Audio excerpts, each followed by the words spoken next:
Hey guys, I'm Janet, on occasion, and today we're playing another Total War Warhammer Battle Replay. So, as you can see, brought the von Carsteins, that army that I absolutely love to use, with the 3 lots of Crypt Horrors, the 2 Vargolfs, I've got the Vampire Laura Shadows, Vlad leading it, and a load of Graveguard at the front. And, yeah, that about sums it up. So, that against a really cool Empire build, actually, which I think is pretty good. So here you see he's got great swords in the front, which is obviously very solid. They're great against like Graveguard and all sorts. They're just very, very sturdy units. And then he's also got 2 lots of spearmen on each side, so that'd be great at sort of stopping, anything like Blood Knights or sort of monsters and things coming around the edge. So very cheap way to prevent that. So very cool. He's also got some defending his back line. He's got the Royal Art of Gryphites, which obviously are fantastic against large units. He's also brought Boris, which is a great pick because he regenerates. So it won't be the only. It won't only be the vampire counts regenerating through this. And what I really like here is he's got Free Company Militia in the back, as well as Stern's Revenge as well. So I mean, there's not a lot of. They don't need a lot of armor piercing really against the vampire counts because a lot of it is sort of lightly armored monstrous units. So they can put down a lot of damage, but because these guys are fairly competent in melee, it means that if I just bog them down with zombies and things, they'll actually just be able to, they'll be able to fight through it. It won't just, shut them down completely.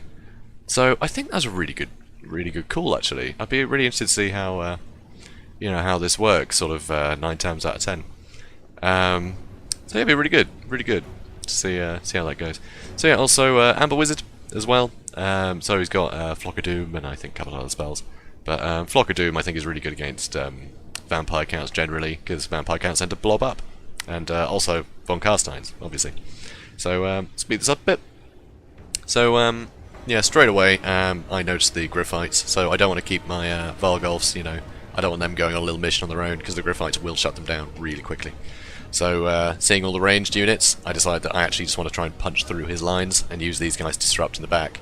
And I can always run them back through the lines, which the Gryphites won't be able to do. So here he sort of moves over a little bit. And so I'm actually going to speed things up, because there's not actually any action for a little while. So, because mostly just, traversing this, the River Ster. So, okay, that'll do, I feel. So, so here he starts coming out as Boris. I'm not entirely sure why he comes out here, because I don't know what hidden units I'd have really. But so he comes out. But one thing that's quite interesting, which I might have to start doing myself, because I've had it happen to me so many times, where basically if you've got a locked group and you click an attack move, so just click to attack, your whole group will move up in formation. But if there's a flying unit, they seem to think that you're ordering them to attack the flying unit, so you'll end up with like a load of units just stood underneath the flying unit while the rest of your line engages, and it completely disrupts your front line. So it just means you have to micro a lot more than you otherwise normally would, because, just one flying unit stuck out has ruined your charge. So here, I knew that would happen, luckily, so I actually ordered them to like here, and waited until they were actually past Boris in order to attack. So here you see I do actually just send them in, and then I do realise, so I move them instead of attacking. But yeah, I find that really odd. I think that's a bit of a weird thing to happen. The fact they will just home in on flying units that they can't possibly hit.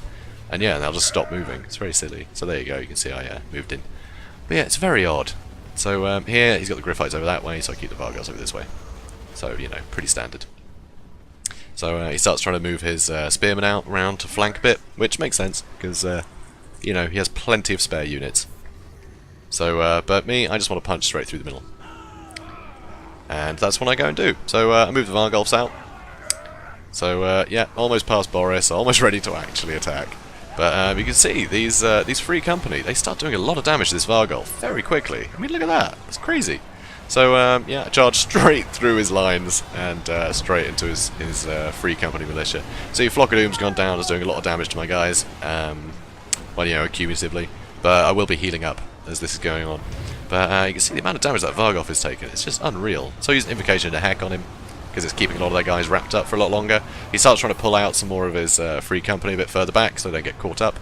But you can see here, these Grave Guard and things are taking a bit of a beating over here, so that flank's not looking great. This flank, suddenly loads of units on this side, and that Vargolf's getting a bit surrounded. So here, because they've got great swords and 2 units of spearmen, all in a big blob, actually 2 units of great swords, I hit them with a Pit of Shades. So that's definitely going to help. So more Flock of Doom coming in, so I'm using my Vargolf just to terrorise the back line. I think it's about now I start bringing in the zombie spam. So yeah, a few zombies here or there. So look at the damage that did to all of them. Like they were all, the spearmen were on basically full health. So is that greatsword, but yeah, taking huge damage. Like half a unit each there. So that's like what, 1.5 units dead, essentially. So that's huge. So the Royal Outlaw Gryphites coming in the back. I think I used Master of Beguilement, so they couldn't actually get in as much damage as they normally would. I would have used it on Boris, but honestly the Gryphites I think are more dangerous at this point. So more zombies everywhere, so everything's bogged down at this point. A couple of units starting to run. I think that's, yeah, another Flock of Doom comes down, does a fair bit of damage, but I think he slightly mistargets that, because I've actually got a unit very spread out. So you can see it's hopping around from unit to unit, because they're all really spread out at this point for some reason. So he comes with another charge. You can see Boris is over here, so I got my Vargolf to get him, and I moved my Crypt Horrors onto him as well, so I get a lot of armor piercing on him straight away. Here I've just got some units just bogged down by spearmen, but I'm quite happy for them to finish them off, because it'll all contribute to army losses, and I don't really need those units anywhere else just yet. And at this point he calls it quits, because I've completely decimated his front line. He has no order left, there's people spread out in all different directions. And, you know, I've got units that are terrifying and all sorts, so he'd probably not be able to come near me with half his units. So, it's tough. It was tough at that point for him to make a comeback. You can see here there's still zombies all over the place. I just had them chasing units, so it was a bit mad. So yeah, it's been very difficult for him to recover from that. So, yeah, it was a good battle though. I love seeing Von Carstein's, you know, sort of have that really solid offensive, and it just works. I love it. I'm not sure what he could have done there, really. More cav, maybe? More demigryphs? You know, rear charging the back, trying to shut down the Crypt Horrors? I'm not sure. But I mean, he took out a Vargolf with, you know, with just Free Company Militia, which was really good. But unfortunately, the damage had been done by then, and that Pit of Shades really contributed to, you know, hitting his morale. It killed so many people, which I thought was really fun. I love it when Pit of Shades, you know, works like that. It's so good. So, but yeah, that was definitely a tough one for him. Once I hit his front line like that, it's just, oh, it's like a wrecking ball, this army. So, yeah, good fun. But yeah, I really do like the Free Company Militia in the back like that. I think that could be better against vampire counts than the usual, you know, crossbowmen or even handgunners, because, yeah, they don't really have a lot of very heavily armoured things to shoot at. So, yeah, I think that's really good. Unfortunately, they do have shorter range, which means they can't actually do as much damage, you know, on the approach. So if I had like a mortis engine or something, you know, they couldn't focus it down before it came in, so I could have sent my Vargolfs in ahead of a mortis engine or something, and, you know, put zombies there before I sent the mortis engine in. So, so I don't know. It's a weird one. But yeah, I'd love to see this more often. See how, you know, how good a pick it is. But yeah, definitely interested to find out. Didn't quite work on this one because, you know, I was pretty eager to get my Vargolfs, you know, disrupting them and get the zombies on. But, you know, it'd be interesting to see how that works out for other people.